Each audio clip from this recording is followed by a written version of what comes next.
The Dark Age enveloped Greece. It enveloped Troy, too, for the site is barren of deposits which might be referred to the period 1100 to 700 BC. Not one shred of photogeometric pottery is known to have been found at Troy, not by Schliemann or by Dorpfield or by Blegen himself. We are now, in effect, asking what happened at Troy during the Dark Ages in Greece, from the beginning of the 11th to the end of the 8th century BC.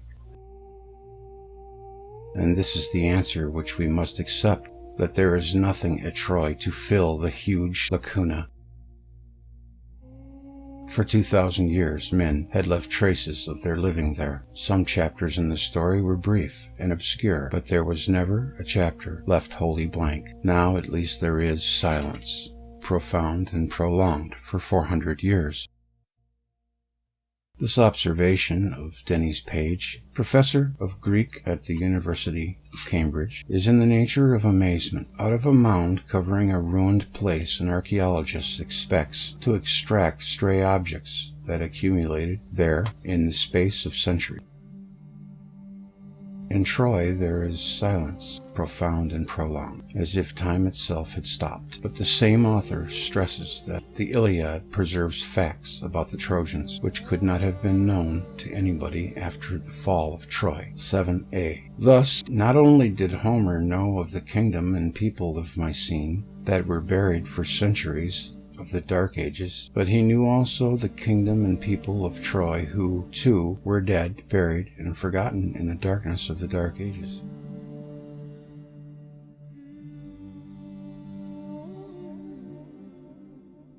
The site of Troy is occupied late in the 7th century. But from the fall of Troy, now put by the archaeologists circa 1260 BC, until Homer's time, there was nothing on the surface of the mound that could disclose to the poet the many intricate details which he webbed into his epics. It is realized that Homer knew the scene of the Aegean coast of Asia Minor of the 8th and 7th centuries. Therefore, it was argued he could not have lived in the days of the Trojan War, or shortly thereafter. In the 12th century, a poet, having composed the poems in the 12th century, would not be able to introduce them into innumerable references to the Iron Age in Greece and the post-Phrygian Age in Asia Minor of the 7th century. Was the site of Troy alone in Asia Minor an archaeological void? For 500 years following that city's destruction at the end of the Mycene Age.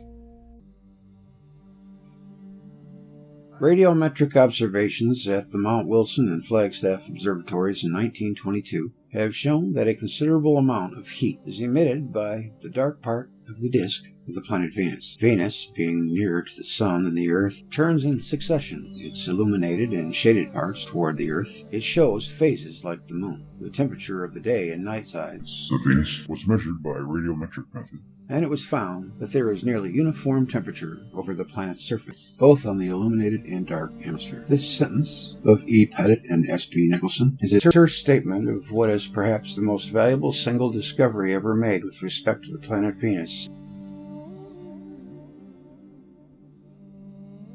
Similar results were also obtained independently and almost simultaneously by a second pair of researchers.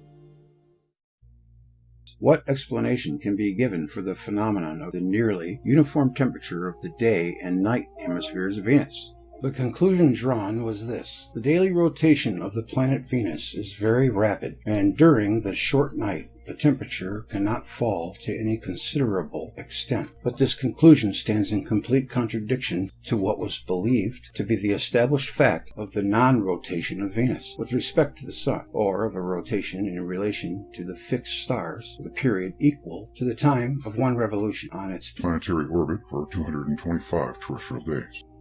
Due to the cover of clouds over Venus, it is impossible to have a direct impression as to whether Venus has a day-night rotation or not. The spectrographic data suggests that the planet revolves always with the same side to the Sun, just as the Moon revolves always the same side to the Earth, or that, at most, it rotates very slowly. In any case, a short period of rotation is excluded by the stereographic data.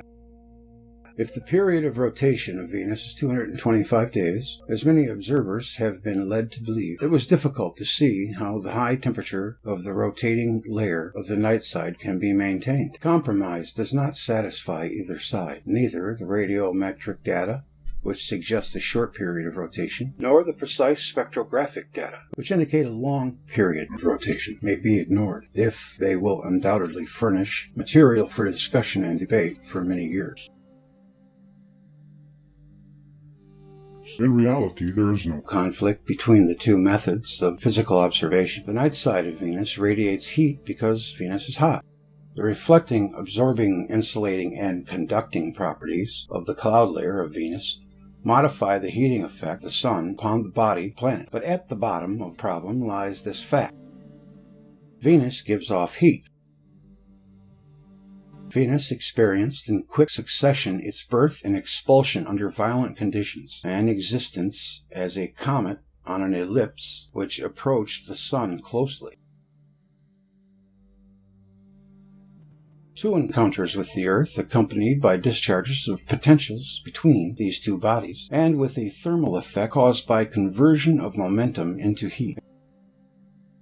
A number of contacts with Mars, and probably also with Jupiter, since all this happened between the 3rd and 1st millennia before the present era. The core of the planet Venus must still be hot. Moreover, if there is oxygen present on Venus, petroleum fires must be burning there. These conclusions are drawn from the history of Venus established by this research.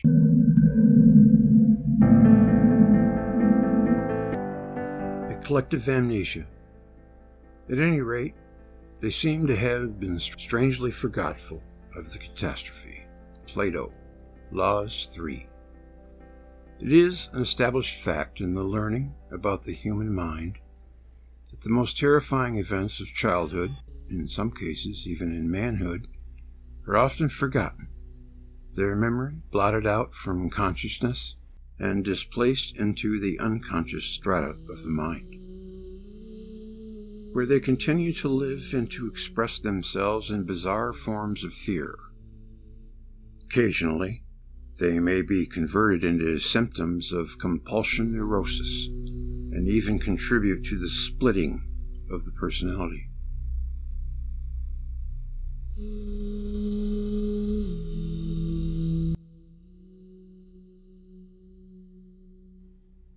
One of the most terrifying events in the past of mankind was the conflagration of the world, accompanied by awful apparitions in the sky, quaking of the earth, vomiting of lava by thousands of volcanoes, melting of the ground, boiling of the sea, submersion of the continents, a primeval chaos bombarded by flying hot stones, the roaring of the cleft earth.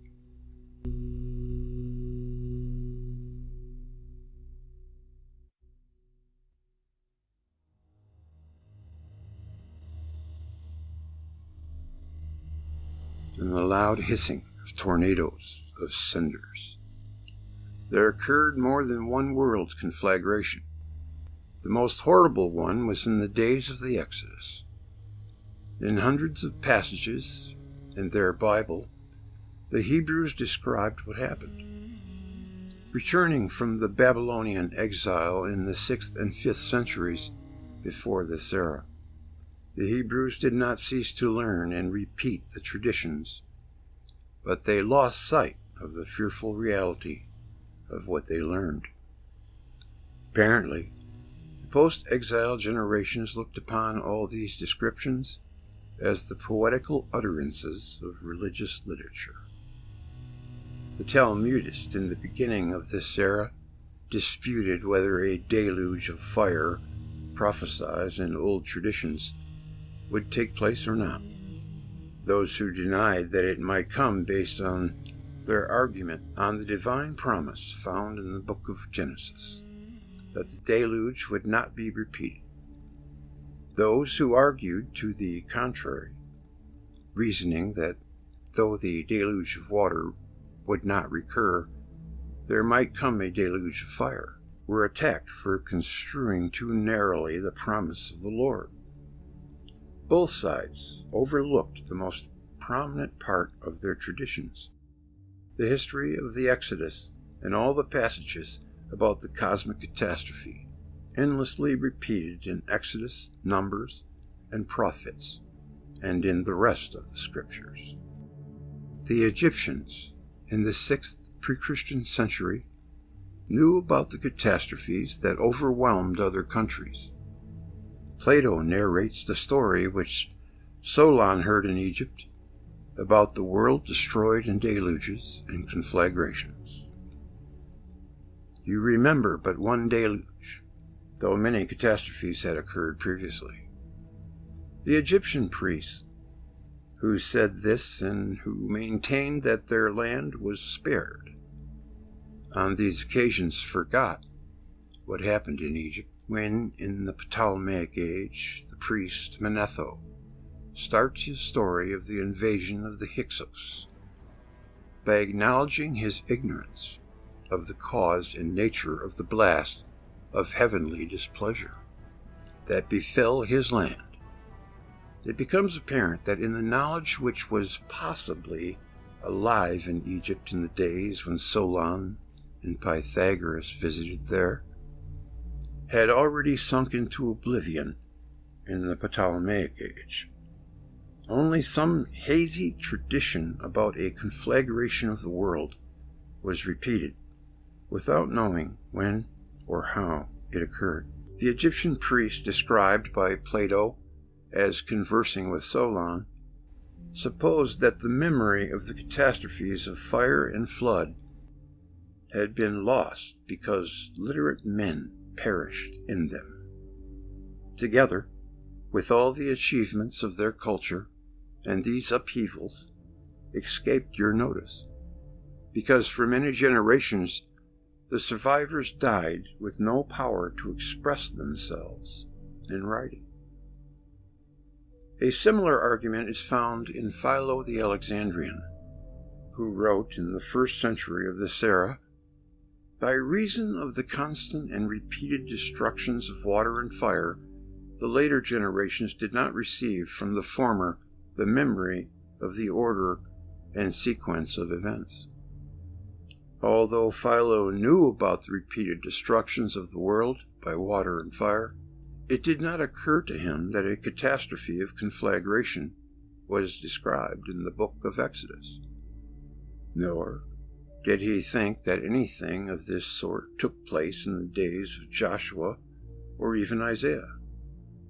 He thought that the book of Genesis comprised the story of how fire and water wrought great destruction of what is on the earth, and that the destruction by fire, about which he knew from the teachings of the Greek philosophers, was identical with the destruction of Sodom and Gomorrah.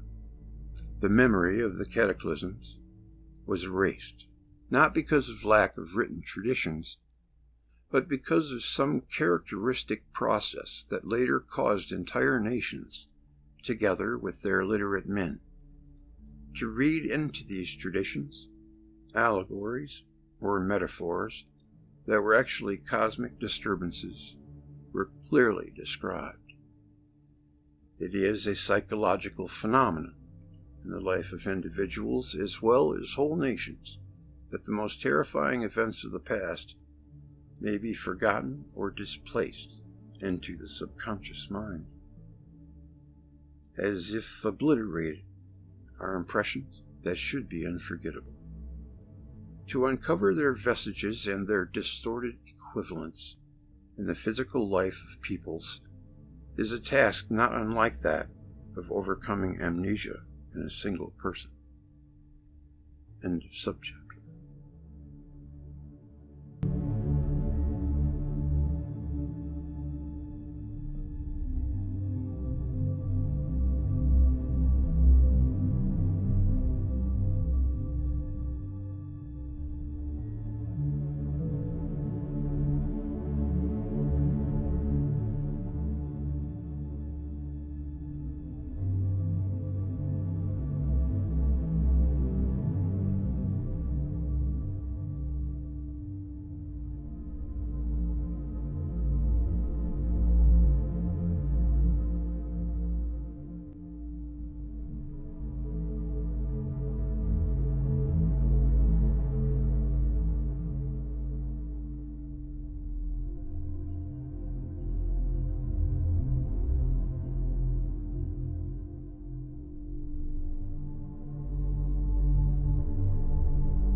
Folklore. Day unto day uttereth speech, and night unto night showeth knowledge. There is no speech nor language where their voice is not heard. The scholars who dedicate their efforts to gathering and investigating the folklore of peoples are constantly aware that folk tales require interpretation, for in their opinion these tales are not innocent and unambiguous products of the imagination, but veil some inner and more significant meaning. The legends of classic peoples, first among them the Greeks, also belong to folklore. As early as pre-Christian times, these legends were subjected to interpretation, many interpreters recognizing the symbolic character of mythology.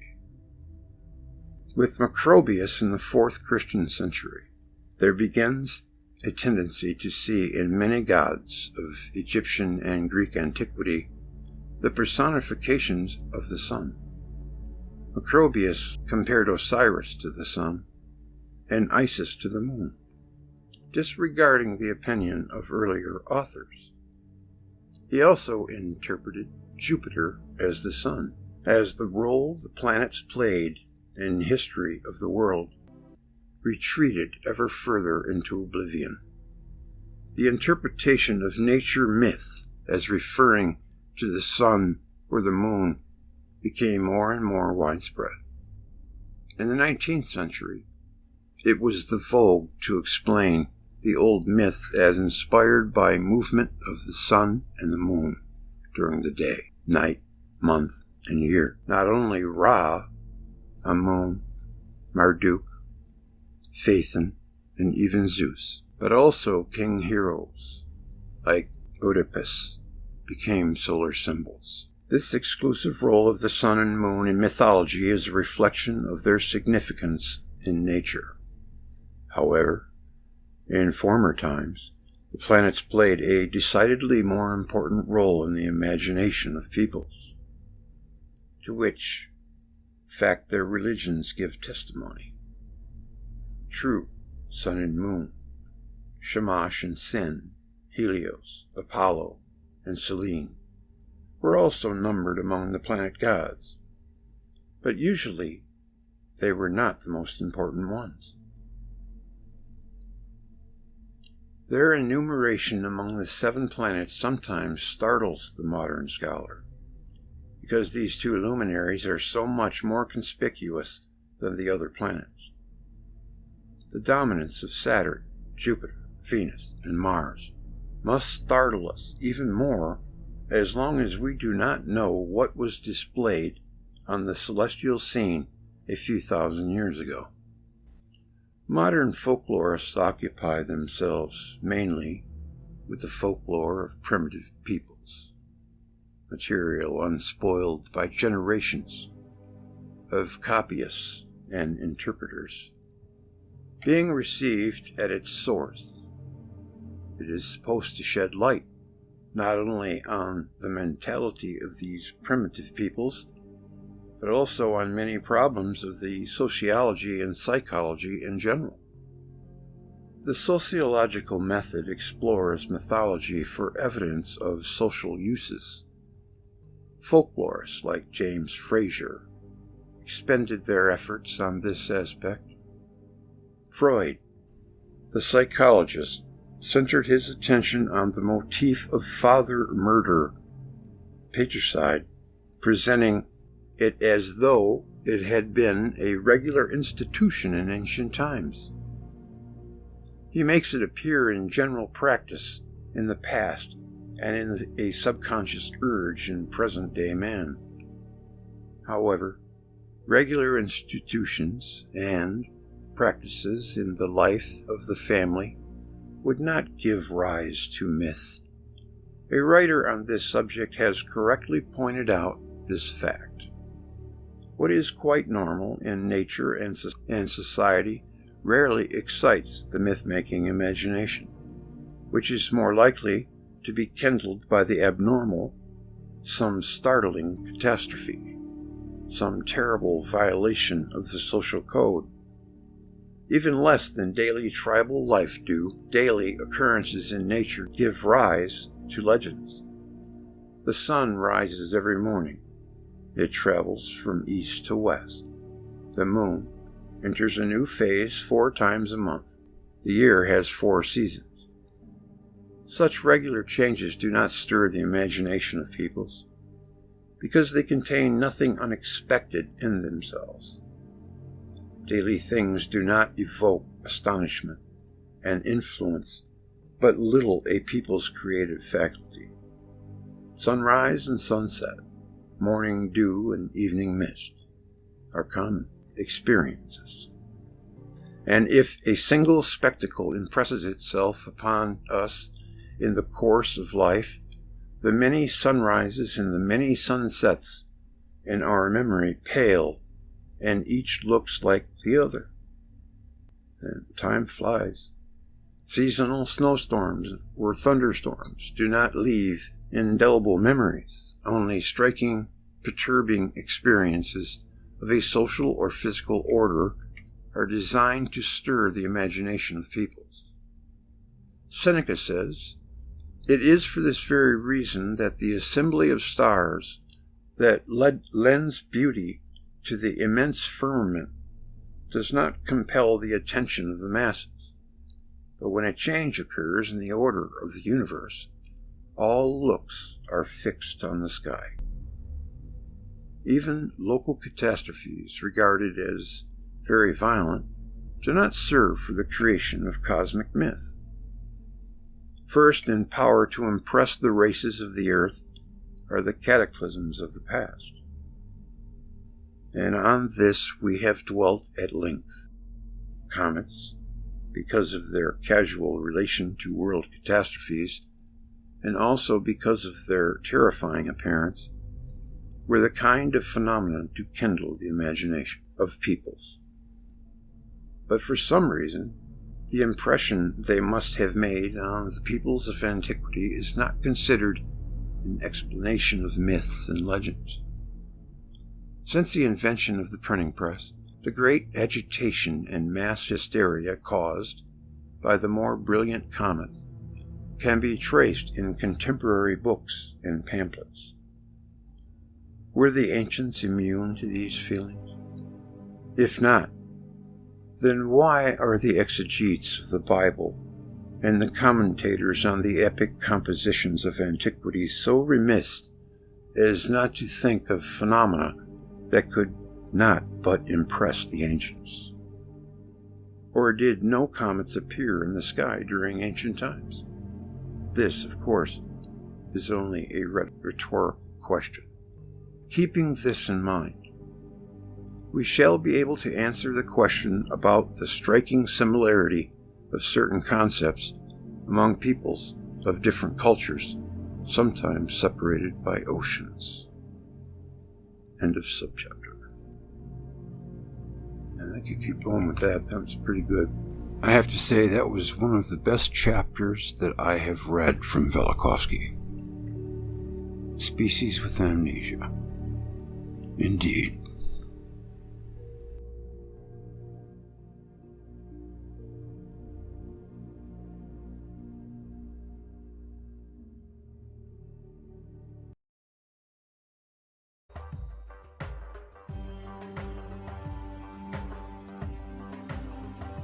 When the generation of the deluge began to practice idolatry, God was deeply grieved. The 2 angels, Shemhazai and Azazel, arose and said, "O Lord of the world, it has happened, that which we foretold at the creation of the world and of man, saying, What is man, that thou art mindful of him? And God said, And what will become of the world now without man? Whereupon the angels, We will occupy ourselves with it. Then said God, I am well aware of it, and I know that if you inhabit the earth, the evil inclination will overpower you, and you will be more iniquitous than ever men.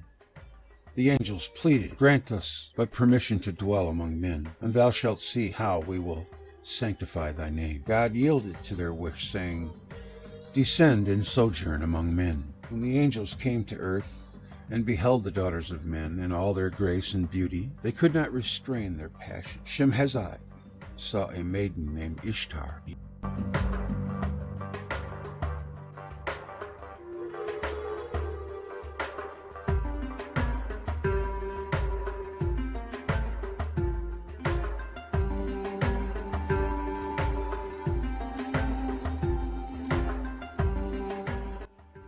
And he lost his heart to her. To my request, but she replied, I will not listen to thee until thou teachest me the name by the mention which thou art enabled to ascend to heaven. She promised to surrender herself to him if first he taught her the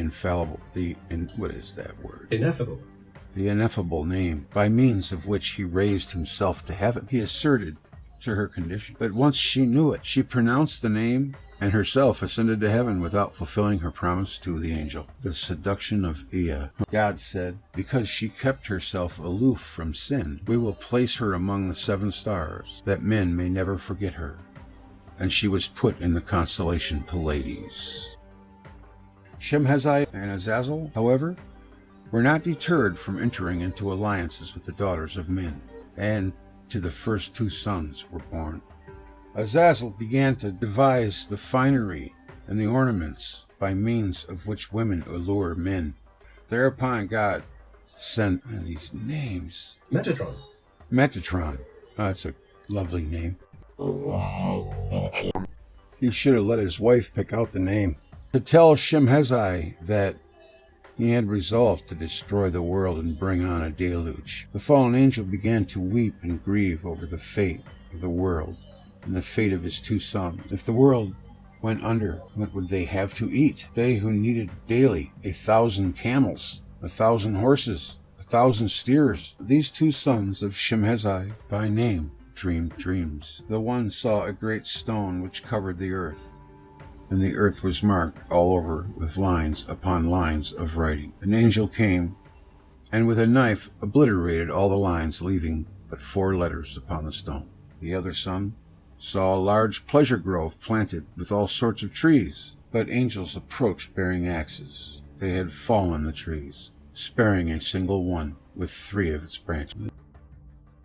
I'd like to give a couple of shouts out to some kind-hearted folks that made the ultimate gesture of thank you and donated to the cause. I would like to take this time to read everyone's name who gave to this channel over the past year. I would like to give a special thank you to James Scott, Trevor McElroy, Gene Metz, Bass Smouter, my boys, Andrew Parkinson, Solid Anchor, Gene Metz, Christopher Kelly, and, well, Andrew Davies, of course, who helps out with the show.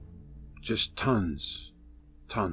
And to Joseph Gannon, Robert Doby, Angela Tyson, Timothy LeClaire, Greg Heffron, Janice Phillips, Dana Gray, Vincent Byrne, thank you so much, Vincent, Nigel Haig, Giovanni Martin, Tyler Garros, I'm going back the whole year, Gerald Burbage, Annette Foley, Donald Holden, just very grateful, Donald, thank you for all your help, Styx Marks, Telly Bipola, Jack Forbes, Cecily Wells, Dustin Rose, James Watts, Kirk Kokonos, Doug Edgeworth, Matthew Culp, and that will do it for the year 2021. I read every name, and of course, the Great 8, my Patreons, whom I couldn't do it without, and I want to give them a quick shout. Chris Kelly, Tony Ware, Rossi E. Carlin, Jared, Tyler Wistanley,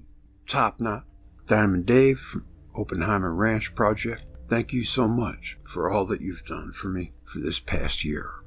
Just want to make sure that I got oh yes, Meredith, NGC 6543, Gregory Heffron, and Michelle. Another Michelle. And there was another Michelle. But it says another Michelle, so that must be you.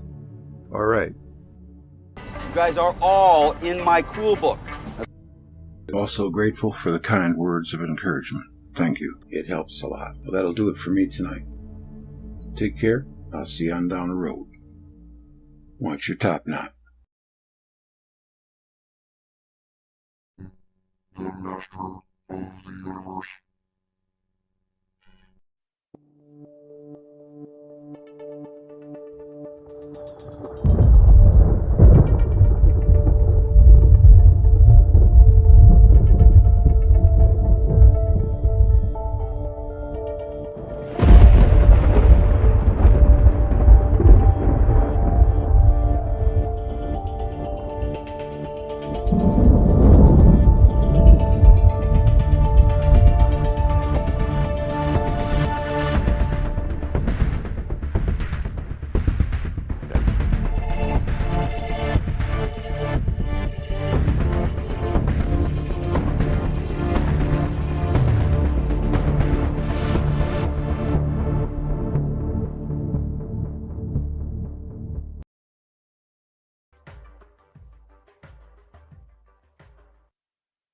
I knew a man who once said death smiles at us all.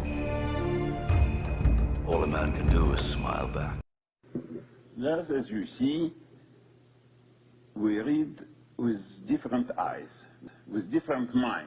The first part of what the collision about signifies for us.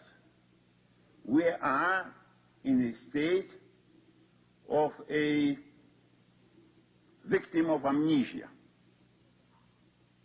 Humankind is a victim of amnesia. And a victim of amnesia does not act responsibly.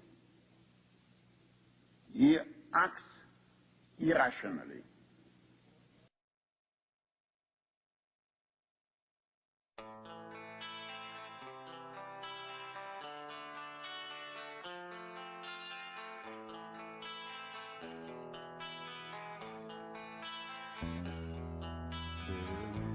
There is a house in New Orleans they call the rising sun,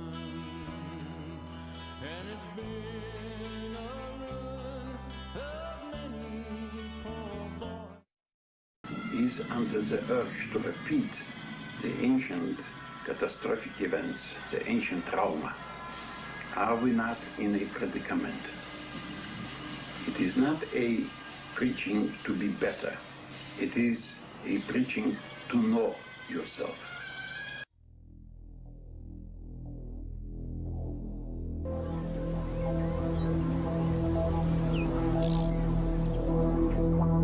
Dr. Velikovsky, what do you think is the effect of this collective amnesia in the future?